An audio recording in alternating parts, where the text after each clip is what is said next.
Let's move on to the next question. Go ahead. Hi, my name is Jenny. I'm a sophomore, and this is for all three of you. Can you say in one sentence or less what... you know what I mean. Can you say why America is the greatest country in the world? Diversity and opportunity. Lewis? Freedom and freedom. So let's keep it that way. Will? The New York Jets. No. I'm going to hold you to an answer on that. What makes America the greatest country in the world?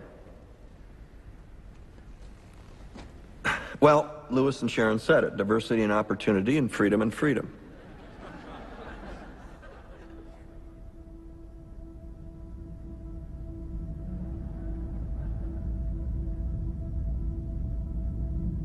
I'm not letting you go back to the airport without answering the question.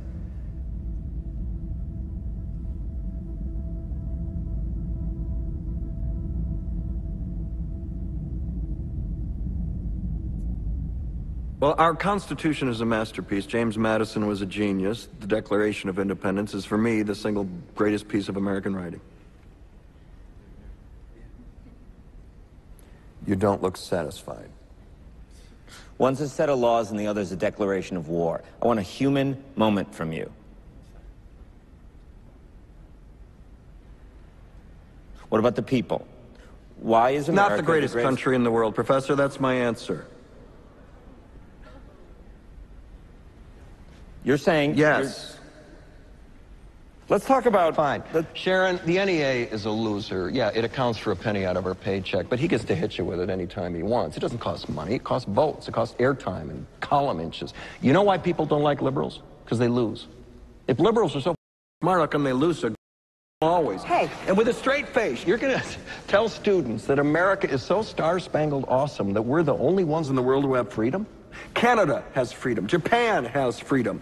The UK, France, Italy, Germany, Spain, Australia, Belgium has freedom. So 207 sovereign states in the world, like 180 of them have freedom. All right. And yet you, sorority girl, just in case you accidentally wander into a voting booth one day, there's some things you should know. And one of them is, there is absolutely no evidence to support the statement that we're the greatest country in the world. We're 7th in literacy, 27th in math, 22nd in science, 49th in life expectancy, 178th in infant mortality, 3rd in median household income, number 4 in labor force, and number 4 in exports. We lead the world in only 3 categories: number of incarcerated citizens per capita, number of adults who believe angels are real, and defense spending, where we spend more than the next 26 countries combined, 25 of whom are allies. Now, none of this is the fault of a 20-year-old college student, but you nonetheless are, without a doubt, a member of the worst generation ever. So when you ask what makes us the greatest country in the world, I don't know what you're talking about.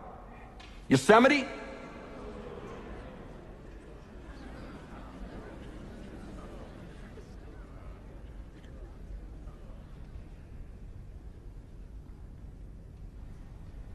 Sure used to be.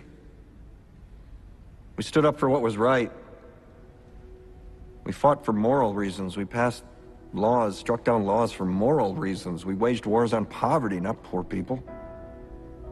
We sacrificed. We cared about our neighbors. We put our money where our mouths were, and we never beat our chest. We built great big things, made ungodly technological advances, explored the universe, cured diseases, and we cultivated the world's greatest artists and the world's greatest economy. We reached for the stars, acted like men. We aspired to intelligence. We didn't belittle it. It didn't make us feel inferior. We didn't identify ourselves by who we voted for in the last election, and we didn't scare so easy.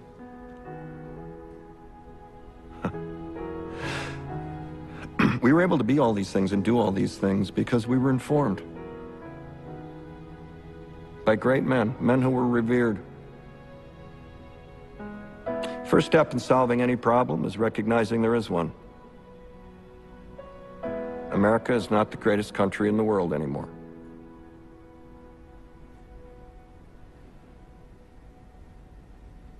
Enough?